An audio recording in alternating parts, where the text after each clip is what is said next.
उस समय भी ये पुरुषोत्तम से अलग नहीं है। अब भी चाहे वो हमें अभी अविद्या है, फिर भी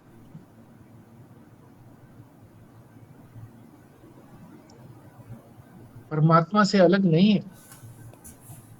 और जब ये अविद्या हमारी दूर हो जाती है तो न क्षर रहता, न अक्षर रहता, न माया रहती और न पंचभूत रहते। क्योंकि ये तो सारे पंचभूत जो बने हैं ये माया से बने हैं। माया ही नहीं रहेगी तो पंचभूत भी कैसे रहेंगे? अज्ञान की निवृत्ति होने पर, अविद्या की निवृत्ति होने पर क्षर और अक्षर दोनों ही नहीं रहेंगे। केवल एकमात्र परमात्मा ही रहेगा, अद्वितीय। इसलिए अन्य का अर्थ भिन्न मत समझ लेना कि उससे अलग है, बल्कि उसको क्या कहोगे? विलक्षण। कि उन दोनों के लक्षण मिलते नहीं है, विपरीत लक्षण है। और अस्पृष्ट, अस्पृष्ट है यानी स्पर्श नहीं करता है वो उसको। तो ये अन्य का अर्थ बताया।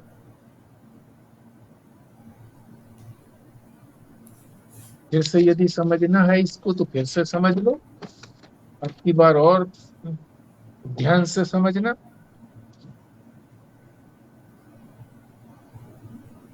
पुरुष की व्याख्या हो रही है। जो इसके अंदर पहली पंक्ति में पुरुष दिया है, वो पुरुष कैसा है? उत्तम है।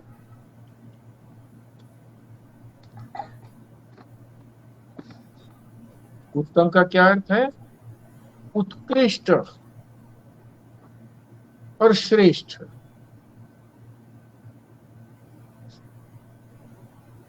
क्यों है वो उत्कृष्ट और श्रेष्ठ? होने से उत्तम क्यों है? क्योंकि उसके बिना कोई चीज सिद्ध नहीं हो रही, सिद्धि नहीं होगी। परमात्मा के बिना तो कोई चीज सिद्धि नहीं होती। उसी की सत्ता से सारी चीजें सत्तान्वित होती हैं। वो है तो सब चीजें दिखती हैं, सब चीजों की सत्ता है। वो है तो सब चीजों का ज्ञान भी हो रहा है। वो है तो आनंद भी हो रहा है। वो नहीं है तो कोई आनंद नहीं है।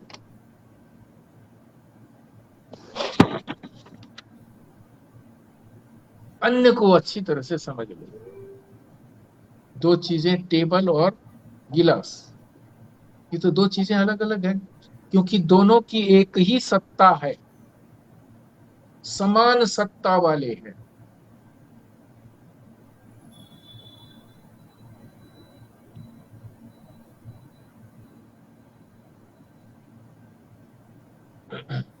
तो दो चीजें हो गई।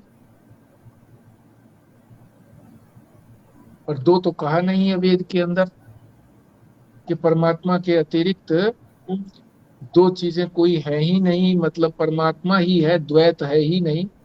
द्वैत का मतलब केवल दो चीज नहीं होना, बल्कि कितनी ही चीजें हो सबको मिला करके ही द्वैत कह दिया जाता है। परमात्मा तो अद्वितीय है, उसी को पुरुष कहा है यहाँ पर। अगर दो कहोगे कि दो वस्तुएं हैं तो अद्वितीय नहीं रहा। अगर एक कहोगे तो भी बात नहीं बनती। क्यों? जैसे रस्सी और सांप के उदाहरण से दोनों एक हैं ऐसा अगर कहेंगे तो रस्सी को हटा लेंगे तो सांप क्या बचेगा? नहीं बचेगा।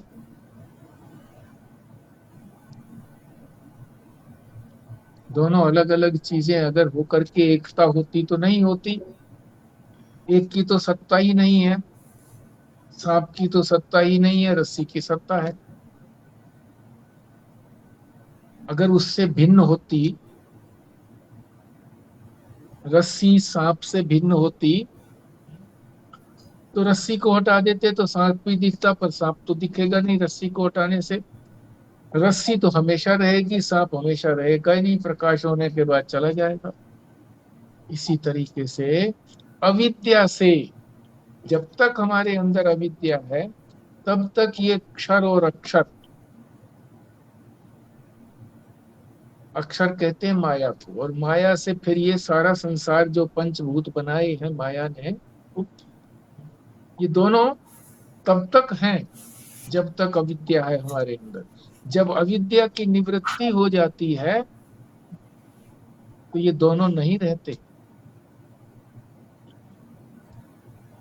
जैसे रस्सी को देखने के बाद सांप नहीं है, सांप रहता नहीं है, ये निश्चय हो जाता है।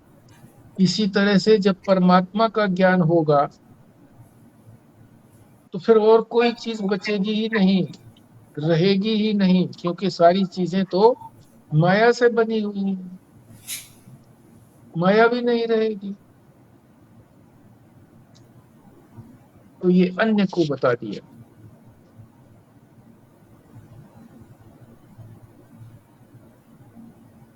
अब पुरुष को उत्तम जो कहा है इसको जरा और अधिक समझ लेते हैं। पहले तो यही समझा था कि वो उत्कृष्ट है और श्रेष्ठ है, और उसके बिना कोई चीज सिद्ध नहीं होती। वो नहीं है तो कोई भी चीज नहीं सिद्ध हो रही, उसकी सत्ता से ही सारी चीजें सत्तान्वित हो रही हैं। उस वो ज्ञान स्वरूप है तो सारी चीजों का ज्ञान भी हो रहा है। वो आनंद स्वरूप है तो सारी चीजों का हमको आनंद भी मिल रहा है, सुख भी मिल रहा है। अब इसको व्याकरण के तरीके से समझा रहे हैं महाराज जी। संस्कृत की व्याकरण में एक होता है उत्तम पुरुष, एक होता है प्रथम पुरुष, एक होता है मध्यम पुरुष।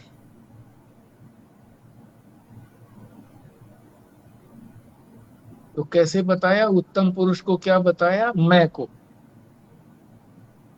वो मैं ही तो परमात्मा है, इसीलिए तो उसको उत्तम कहा गया है। मैं को उत्तम कहा गया। परमात्मा उत्तम है, मैं भी उत्तम ही है। और प्रथम पुरुष किसको कहा गया है? वह को, वह।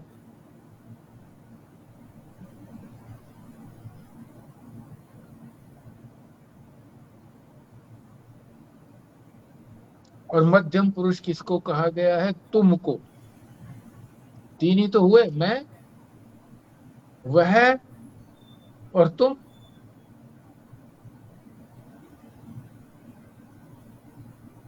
अब इनको बहुवचन बनाओ।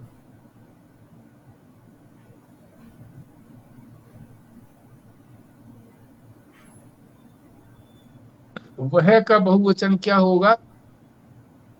वे। कई सारे वह हों जो दूर हैं तो वो उनको कहेंगे हम वे। वह मिला करके वे बहुवचन हो गया। और तुमको अगर कईयों को मिला करके कहेंगे तो क्या हो गए? तुम लोग।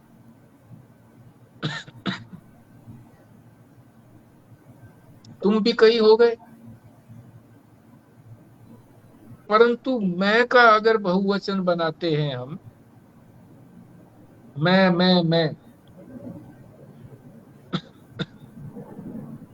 तो क्या इसको हम कहेंगे क्या? मैं को हम थोड़े कहेंगे। हम तो किसको कहते हैं?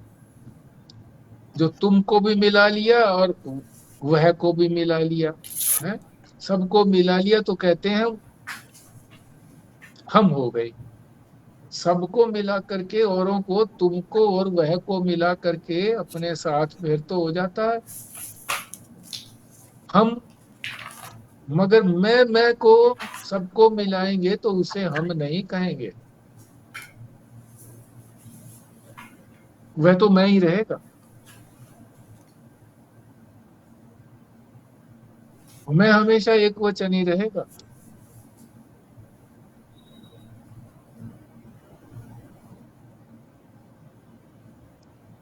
इसलिए पुरुष को जो उत्तम कहा गया है, क्योंकि मैं जो है वो उत्तम पुरुष है, और मैं जो है वो हमेशा एक ही होगा, उसका बहुवचन नहीं होता। मैं माने आत्मा, आत्मा का बहुवचन थोड़ी होता है, कई आत्माएं थोड़ा ही है। आत्मा तो सबके अंदर एक ही है, मैं भी सबके अंदर एक ही है। औरों के तो बहुवचन हो गए, मैं का बहुवचन नहीं होता।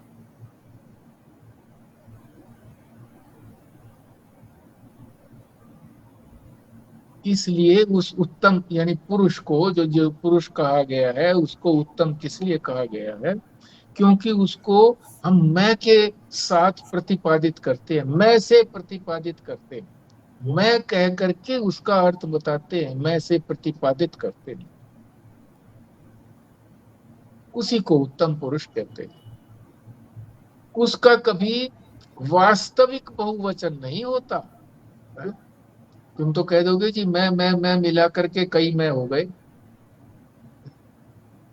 पर मैं तो आत्मा तो एक है, आत्माएं कई नहीं है, तो वास्तविक बहुवचन नहीं है, वह तो एक ही है। और वो एक है तो ये सब हैं, क्षर भी और अक्षर भी, माया भी है और माया से बने हुए पदार्थ भी हैं। उसके होने से सब हैं, वो नहीं हो तो कोई भी नहीं है। इसीलिए वेदों में भी, सामवेद में उसको उत्तम पुरुष कहा गया है।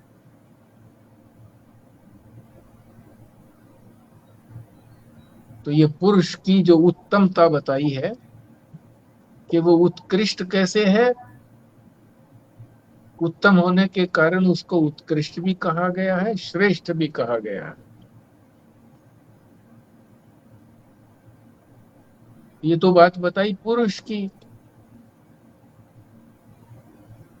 और उसको मैं के द्वारा ही कह सकते हैं हम, मैं के से अतिरिक्त उसको नहीं कहा जा सकता। मैं के अतिरिक्त किसी और को कहेंगे तो मैं तो है ही है, मैं तो कभी जाता है ही नहीं, मैं का कभी बाद नहीं होता। जगे हुए हैं तब भी मैं हूं, स्वप्न में है तब भी मैं हूं। स्वप्न से जगने के बाद हम कहते हैं ना कि मैं वहां पर था, मैं तो था ही था। सुषुप्ति में भी मैं हूं, तभी तो उठने के बाद कहता है कि मुझे कुछ नहीं पता रहा, आनंद में था। तो मैं तो था ना, मैं का तो कभी बाद नहीं होता, मैं तो हमेशा रहता है बना हुआ।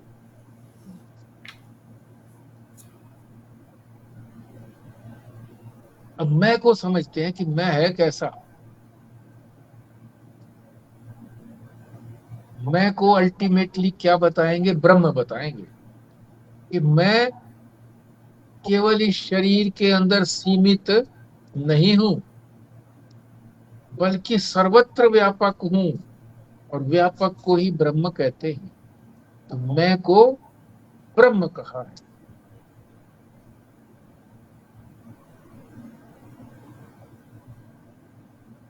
और उसी को परमात्मा भी कहा है। परमात्मा में दो शब्द हैं, एक परम और एक आत्मा।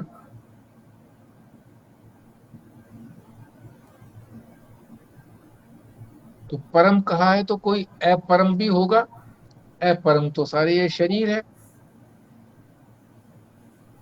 सारे शरीरों को अपरम कहते हैं, चाहे वो स्थूल शरीर है चाहे वो सूक्ष्म शरीर है। शरीर का मतलब तो दोनों शरीर, तो ये अपरम है। तो परम किसको कहेंगे?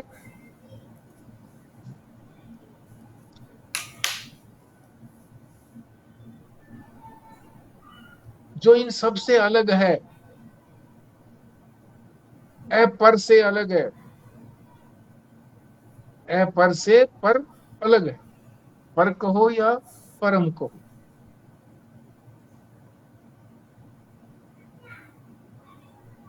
अब शरीरों के अंदर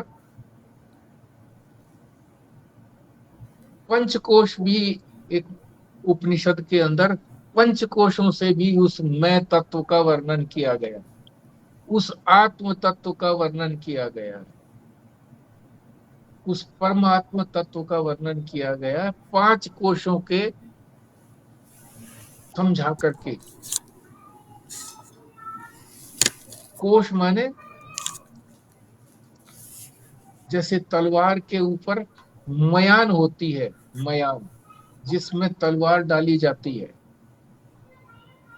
तो तलवार की तो एक ही म्यान होती है। अगर पांच हो इस तरह से, एक म्यान में डाल दिया, फिर दूसरा कोई खोल ले लिया, उसको उसमें डाल दिया, फिर तीसरा खोल ले लिया, यानी पांच खोल। जैसे ये बंद गोभी होती है ना, उसके अंदर एक के अंदर एक के अंदर चलता जाता है। हाँ, इसी तरह से, इसी तरह से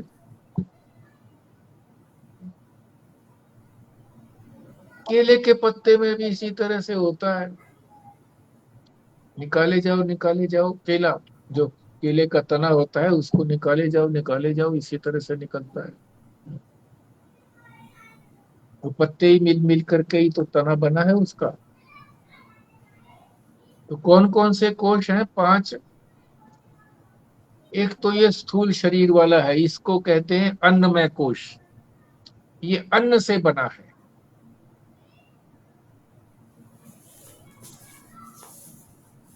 अधिकतर भाग इसके अंदर अन्न का है, इसीलिए इसको अन्नमय कोश कहते हैं।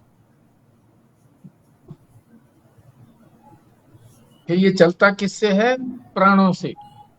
अगला जो है वो प्राणमय कोश है, सूक्ष्म होते चले जाते हैं।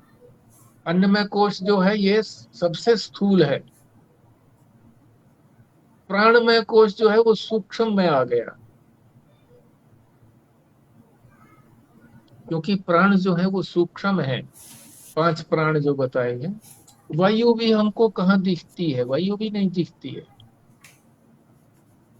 आप कहोगे कि नहीं, वायु तो दिखती है, जब आंधी चलती है तो दिखती है। वो उसके अंदर जो कण है ना, पृथ्वी के छोटे छोटे कण, उसके कारण लगता है, वो कण दिखते हैं।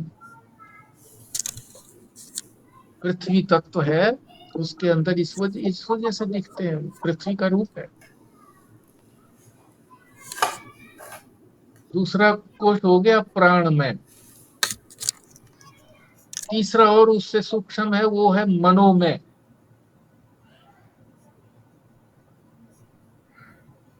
और चौथा फिर और है विज्ञान में। बुद्धि तत्व को विज्ञान कहते हैं, बुद्धि तत्व को विज्ञान, विज्ञान में। और पांचवा तत्व है आनंदमय। ये पांच तत्व हैं, पांच कोश हैं, पांच आवरण हैं, पांच खोल हैं।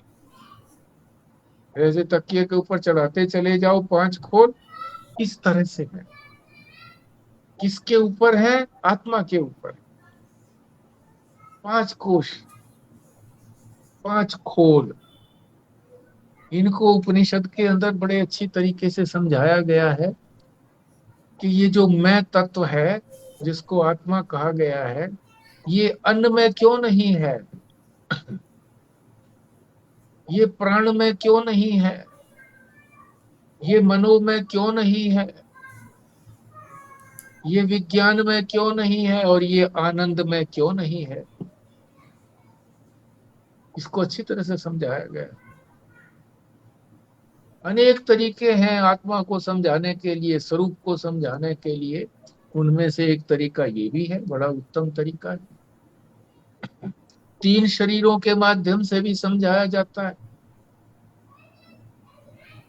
स्थूल शरीर, सूक्ष्म शरीर, कारण शरीर, ऐसे समझाया जाता है। पंचदशी के अंदर सारे इसी तरह से जो 15 दिए हुए हैं, अलग अलग तरीके से परमात्मा को, आत्मा को समझाया गया है। तो आप ये कह सकते हैं कि ये तो चलो ठीक है, मगर जो ये आनंदमय कोश कहा गया है, ये तो आत्मा होना चाहिए ना। आत्मा में जाने के बाद, जब आत्मा के अपने स्वरूप का पता लग जाता है, परमात्मा का स्वरूप का पता लग जाता है, तो आनंद में रहते हैं ना हम, परम आनंद में है। इसको तो फिर खोल नहीं कहना चाहिए, कोश नहीं कहना चाहिए, ये तो आत्मा ही हो गया, परमात्मा ही हो गया। नहीं, आनंदमय शब्द कहा गया है। मय का मतलब है उसकी अतिशयता है, अतिशयता, बहुत अधिक मात्रा तो है आनंद की वहां पर एक रस आनंद नहीं है। सुषुप्ति के अंदर आनंद तो है,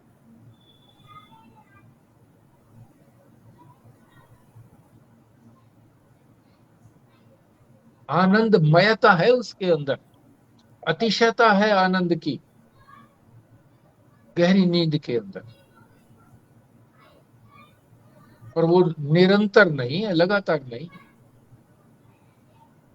घंटा डेढ़ घंटा मुश्किल से आती होगी, बहुत थोड़ी, थोड़े काल के लिए हमारे को गहरी नींद आती है, जिसको सुषुप्ति कहते हैं। बाकी समय तो स्वप्न आते रहते हैं। आप कहोगे जी इतने तो स्वप्न आते नहीं है। नहीं, बहुत स्वप्न आते हैं, भूलते रहते हैं। जो गहरा स्वप्न होता है, या जो जिस समय निद्रा खुलने वाली है, उस समय का कोई अगर होता है तो याद आ जाता है। बाकी तो सारे भूलते रहते हैं, इतने सारे कहाँ स्वप्न याद आते हैं, भूलते रहते हैं। तभी तो दूसरा स्वप्न आता है। वही याद रहे तो दूसरा स्वप्न कैसे याद आएगा। ये जन्म अगर हमको, जैसे इस जन्म में अब हैं, ये हमको सारा याद रहे तो दूसरा जन्म हम कहाँ समझ पाएंगे फिर। किसी को याद नहीं रहता। आप कहोगे जी नहीं, कुछ ऐसे उदाहरण भी मिले हैं, पर वो अपवाद हैं कि दूसरे जन्म में जाकर के बच्चा जो है वो कहता है कि मैं तो फला जगह जन्मा था, वो मेरी पत्नी थी, वो मेरे बेटे थे, वो मेरा घर था। और वहां जाकर के दिखा भी देते हैं, बात भी सच्ची निकलती है, मगर वो अपवाद है। दोनों अगर चीजें याद रहेंगी तो वो किसी भी जीवन को, ना इस जीवन को, ना पूर्व के जीवन को ठीक से, इस जीवन को ठीक से नहीं भोग पाएगा। इसीलिए परमात्मा की कृपा है कि सब कुछ जो है भुला देता है वो। याद रहे जब इसी जीवन के अंदर हमको कितनी सारी बचपन से लेकर के अब तक की याद है, इसी याद ने तो हमको भ्रमित किया हुआ है, भ्रम में पड़े हुए हैं। और पूर्व जन्मों के की भी याद हमको आ जाए।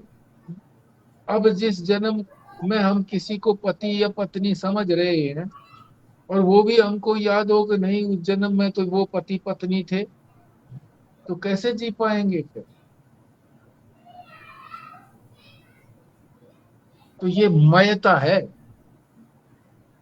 आनंद की अतिशयता तो है, ज्यादा तो है आनंद वहां पर एक रस नहीं है, लगातार नहीं, टूट जाता है।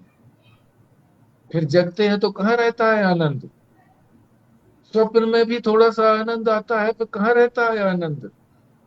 सबसे ज्यादा आनंद तो सुषुप्ति में आता है, मगर वो कुछ काल के लिए आता है। इसलिए आनंदमय कोश को भी आत्मा नहीं कह सकते, वो भी खोल ही है। तो ये पांच कोश हो गए। इन पांचों कोशों के अंदर जो आत्मा है उसी को ब्रह्म कहते हैं। उसको आत्मा भी कहते हैं। वो केवल इसी शरीर के अंदर बैठा हुआ जो है, ब्रह्म ही तो इसी आत्मा में, इसी में बैठा हुआ है। हमारे बुद्धि गुफा में, हमारे हृदय में जो बैठा हुआ है, उसको ब्रह्म ही तो बैठा हुआ है। उसी को आत्मा भी कहते हैं, उसी को प्रत्यगात्मा भी कहते हैं। वही जब सारे ब्रह्मांड में एकता हो जाती है, आत्मा जब अपने आप को इस शरीर के अंदर सीमित जानना छोड़ देता है कि मैं केवल इसी में ही बंधा हुआ नहीं हूँ, मैं तो सारे शरीरों में हूँ, शरीरों में नहीं बल्कि शरीरों से बाहर भी मैं हूँ, व्यापक हूँ। तो व्यापक होना ही तो ब्रह्म होना है, व्यापकता आ गई। तो ये जो मैं तत्व है ये कैसा है? शुरू में ही कहा था कि वो ब्रह्म है, परमात्मा है, उसी को परमात्मा कहते हैं, उसी को परमात्मा कहा जाता है। इति उदाहृत है, ऐसा कहा जाता है। परम और आत्मा यानी वो परे है, किससे? इन शरीर आदियों से, जो पांच कोश बताए गए हैं इन सबसे परे है। परे है का मतलब ये नहीं है कि इनकी भी सत्ता है और उसकी भी सत्ता है, नहीं। पांच कोशों की सत्ता नहीं है। ज्ञान होने के बाद पांच कोश रहेंगे कहाँ? न ये शरीर रहेगा, न सूक्ष्म शरीर में प्राण रहेगा। मतलब ये नहीं है कि वो ये कहीं चले जाएंगे, ये इनसे अपने आप को अलग जानेगा कि ये मेरे नहीं है, मेरे से मतलब नहीं है, आत्मा से मतलब नहीं है। मैं तो आत्मा हूं, ये तो पंचभूत भौतिक हैं। और पंच भौतिक कैसे होते हैं? मायावी होते हैं। और माया तो है ही नहीं,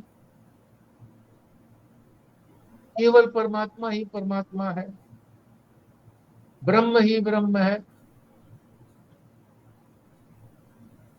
अब यहाँ कई शंकाएं आएंगी, आप करोगे शंकाएं तो उसका भी उत्तर दिया जाए। तो अभी तो हम इतना ही समझे हैं, यहाँ तक समझ पाए हैं और आगे चलते हैं। ये सारे जो है ना अविद्या के कारण ये पांच भूत बताए गए हैं समझाने के लिए। वास्तव में तो इनकी कोई सत्ता नहीं है, पर परमात्मा है, ब्रह्म है, आत्मा है, तभी तो ये खोल भी लगे हुए हैं। तलवार होगी तो खोल भी रखा जाएगा, एक नहीं कई खोल रखे जाएंगे। एक खोल बिगड़ गया तो दूसरा खोल।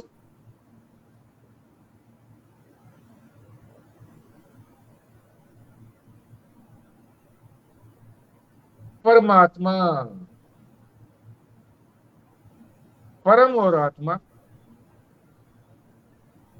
आत्मा किसको कहेंगे?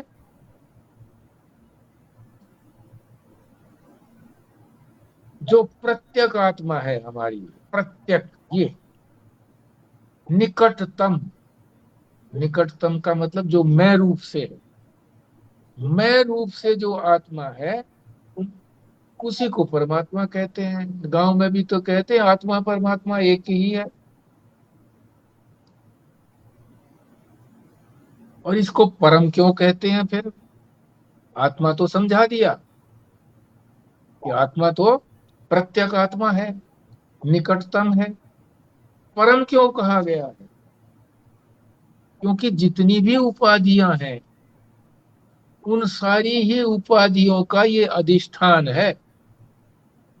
अधिष्ठान का मतलब होता है कि वो केवल दिखती भर हैं, समा जाती है किसमें? अधिष्ठान में। जैसे सांप भी दिखाई दे रहा है रस्सी के अंदर, जलधारा भी दिख रही है, धरती की फाट भी दिख रही है, माला भी दिख रही है, कई चीजें दिख रही हैं। किसके आश्रित है सारी? रस्सी के आश्रित है। तो रस्सी अधिष्ठान हो गया, उसी में सारी समाई हुई है। रस्सी का ज्ञान होने के बाद ये सब सारे भ्रम दूर हो जाते हैं।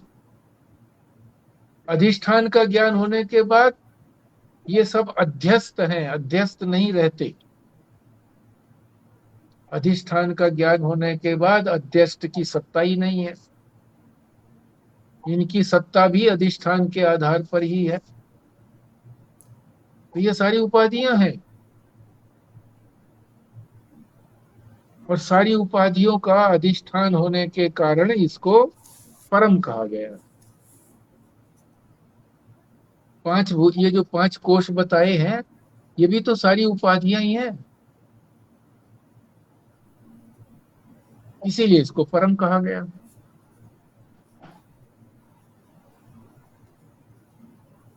अब आगे समझते हैं कि वही परमात्मा, अब उसी परमात्मा को आगे फिर 5 चीजें और बताएंगे। वही परमात्मा क्या क्या है। एक तो बताएंगे कि वो तीनों लोकों में, तीनों लोक, तीनों लोक को समझाएंगे, 3 लोक का क्या मतलब, उनमें प्रविष्ट है। प्रवेश का भी अर्थ बताएंगे। प्रवेश क्या अर्थ है प्रवेश का, ये किसी चीज के अंदर थोड़ी घुस गया है, जैसे रस्सी के अंदर सांप थोड़ा ही घुस गया, नहीं घुसा है कोई। घुसा होता तो रस्सी में भी जहर होता, नहीं होता, घुसा नहीं है। घुसा होता तो कुछ ना कुछ उसकी पूंछ वूछ भी लटकी होती, या आगे से निकल भी सकता था, वो आगे से मुख भी दिखाई दे सकता था, नहीं घुसा। आविष्य, इसको भी समझेंगे। और तीसरी चीज क्या है इसके अंदर, जो दूसरी पंक्ति में श्लोक में आया, विभर्ति। विभर्ति माने धारण करना। धारण करने का मतलब ये है कि भाई बोझ उठाना नहीं है। जैसे पृथ्वी को बैल ने अपने ऊपर धारण किया हुआ है, सींगों पर बोझ उठाए हुए अनंत काल हो गए, ऐसा नहीं है। इसको भी, अर्थ को भी समझेंगे। फिर चौथा जो शब्द इसमें दिया है, जो श्लोक में, अव्यय। व्यय नहीं होता, इसका खर्च नहीं होता, कोई विकार नहीं आता, इसमें कमी नहीं आती किसी तरह की। और पांचवा बात जो इसमें दिया हुआ श्लोक में, ईश्वर है। ईश्वर भी समझेंगे, ईश्वर किस लिए कहा गया है इसको, किसको, परमात्मा को। उसी परमात्मा को इन 5 शब्दों के द्वारा इस श्लोक में समझाया है। तो पहले तो 3 लोकों को समझ लें। 3 लोक कौन से हैं?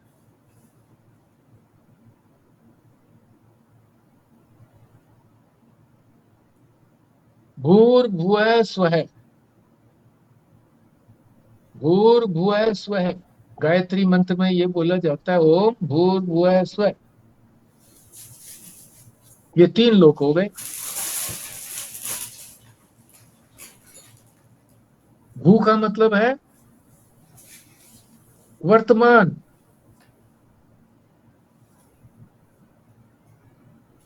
भुवः का मतलब है जो हो चुका है, भूतकाल। स्वः का मतलब है भविष्य काल, जो आगे होगा, है? वर्तमान, भूत, भविष्य।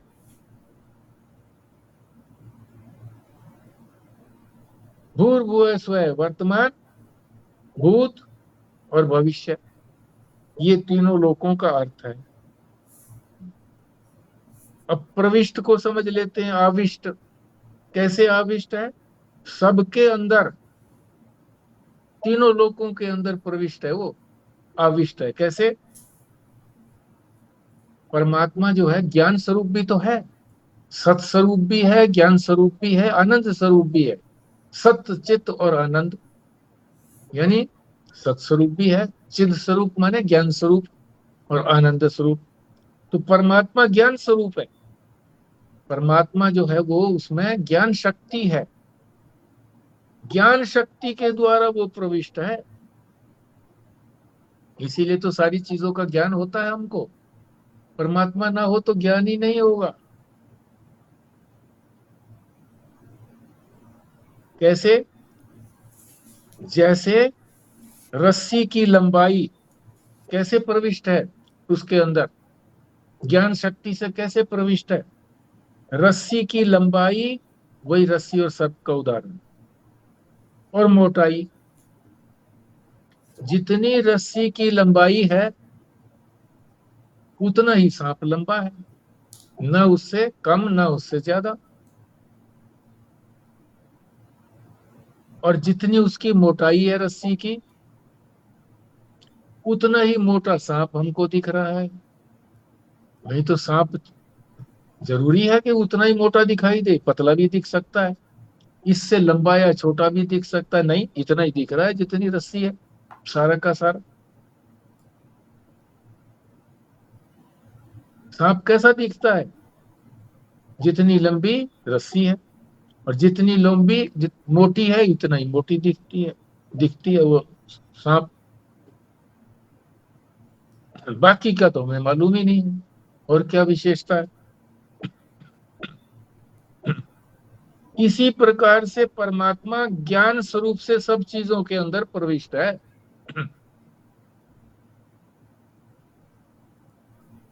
जैसे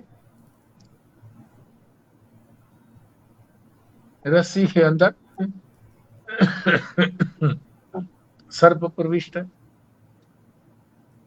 माने प्रवेश नहीं है। इसका मतलब क्या हो गया कि प्रवेश नहीं करता है वो किसी चीज के अंदर। प्रवेश करेगा तो उसके साथ छू जाएगा, फिर वो तो छूता तो है ही नहीं किसी के साथ। प्रवेश नहीं किया। जैसे रस्सी ने सांप में प्रवेश नहीं किया, रस्सी ने कोई उसमें सांप में प्रवेश किया है क्या? ऐसा तो है नहीं। सांप ने सांप में के अंदर तो नहीं गया, कह देते हैं हम, बल्कि सारी चीजें उन्हीं में प्रविष्ट हैं, वो किसी में प्रविष्ट नहीं है। ये इसी बात को बताने के लिए है कि वो किसी में, वास्तव में वो किसी में प्रविष्ट नहीं है, आविष्ट नहीं है। पर आविष्ट कैसे है? जैसे ये बता दिया कि वही जो उसकी रस्सी की लंबाई और मोटाई, यानी ज्ञान स्वरूप से वो सब के अंदर प्रविष्ट है। जितने भी अंतःकरण है सब में कुछ न कुछ तो ज्ञान है ही है, लेकिन रस्सी के स्वरूप से युक्त सांप की प्रतीति है। जैसा रस्सी का स्वरूप है ऐसा ही सांप की भी उसी तरह से प्रतीति हो रही है, इसलिए उसमें कहा जाता है कि वो उसमें प्रविष्ट है, आविष्ट है। तो ये दो बातें बता दी, तीन लोक बता दिए और आविष्य बता दिया। तीसरा है विभर्ती, माने धारण करना। कैसे धारण करता है? बोझ नहीं ढोता, बल्कि सद्भाव मात्र से धारण करता है।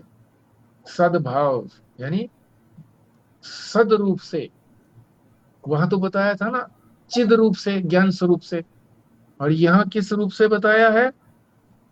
सद रूप से, सद्भाव से, सद रूप से धारण करता है वो सबको। परमात्मा का सदरूप कौन सा है? सत है रूप से, कहीं पर है के कारण ही उस चीज की सत्ता है। टेबल है होने से ही टेबल है, अगर वहां नहीं लगा दोगे है की जगह तो टेबल भी नहीं रहेगा। है के होने से ही टेबल है, नहीं हो तो नहीं होगा, टेबल भी नहीं होगा। टेबल है के कारण टेबल है। टेबल नहीं, अगर ये कहा टेबल नहीं तो फिर टेबल है ही नहीं, तो सत्ता किससे होगी? है से। तो परमात्मा का है रूप कौन सा है? सदरूप। तो सद्भाव रूप से वो सबको धारण किए हुए है, उन सबके अंदर उसकी वजह से ही सब में सत्ता है। फिर चौथा है अव्यय, उसमें कोई कमी नहीं आती है, कोई खर्च नहीं होता है, कोई विकार नहीं होता है। इतनी सारी सृष्टियां निकल रही है उसके अंदर से, और उसमें तो कोई कमी नहीं आई। इतना संसार हमको दिख भी रहा है, अनंत सृष्टियां हो रही है, बिगड़ रही है, दूसरी हो रही है, मर रहे हैं मनुष्य, दूसरे जन्म रहे हैं, जन्म हो रहे हैं।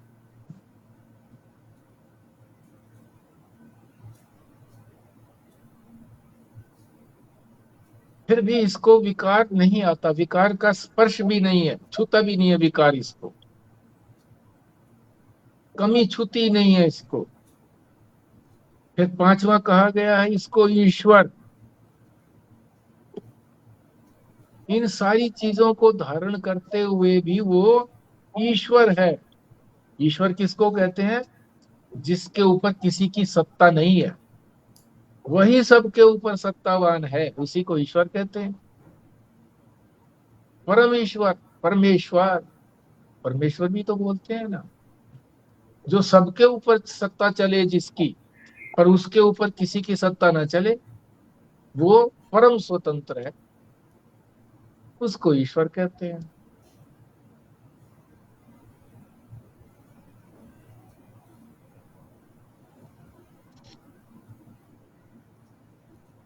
अब ये रस्सी के दृष्टांत में थोड़ी सी कमी बता रहे हैं कि रस्सी का जो दृष्टांत है उसके अंदर अब ये निमित्त और उपादान, दो कारण जो होते हैं ना किसी चीज के बनने के लिए, एक तो मटेरियल होता है, एक उस मटेरियल को बनाने वाला होता है। मटेरियल को कहते हैं उपादान, और जो बनाने वाला होता है उसको कहते हैं निमित्त।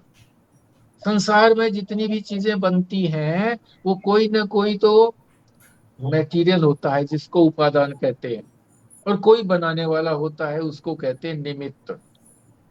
संसार में तो ये दो चीजें रहती हैं, पर वेदांत के अंदर, ज्ञान मार्ग के अंदर एक ही जब अद्वितीय बताया गया है तो ये कहा है कि बनाने वाला भी वही है और बना भी वही है, मटेरियल भी वही है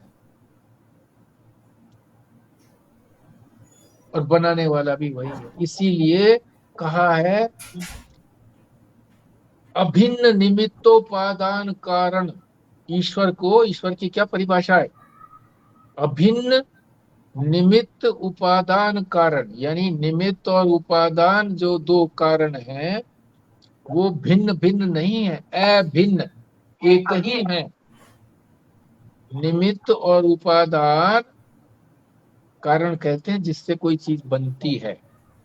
संसार में तो दो चीजों से बनती है, निमित्त से भी उपादान से भी, अलग अलग होती हैं दोनों चीजें।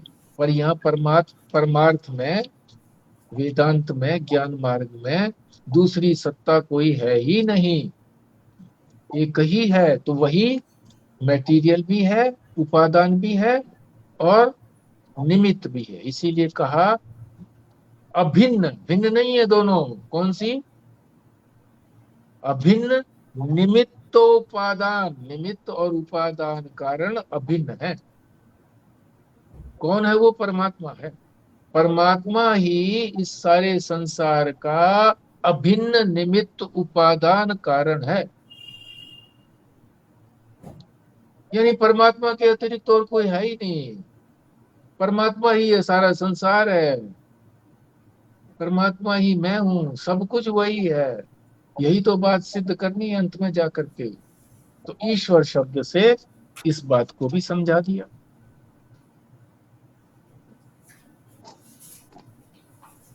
दूसरी पंक्ति के अंदर ये 5 शब्द अच्छी तरह से समझाए गए हैं,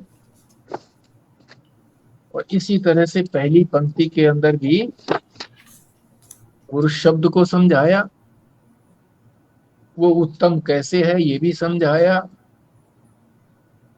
वो परमात्मा कैसे है ये भी समझाया, परम और आत्मा।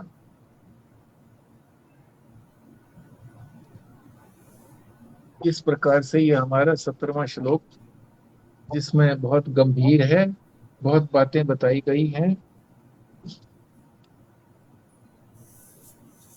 और आप सभी जो है वो ध्यान से सुन रहे थे तो काफी कुछ समझ में आ भी गया होगा। जो कुछ भी शेष रहता है आप उस पर चिंतन करिए, कुछ चीज नहीं समझ में आती है तो फिर अगले दिन पूछा करिए।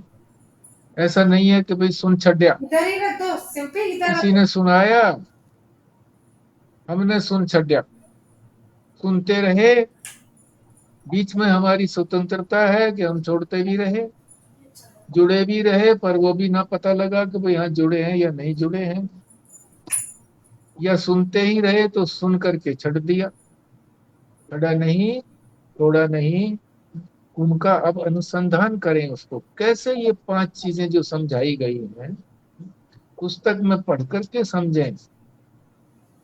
अब जब सारी बात समझा दी गई है तो पुस्तक में समझने के बाद नहीं समझ में आती फिर पूछे।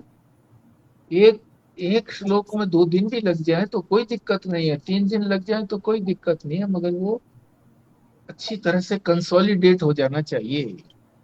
हैं? आगे दौड़ पीछे दौड़ चौड़ नहीं। विजय तो करते रहे पर कंसोलिडेट ना करें उनको।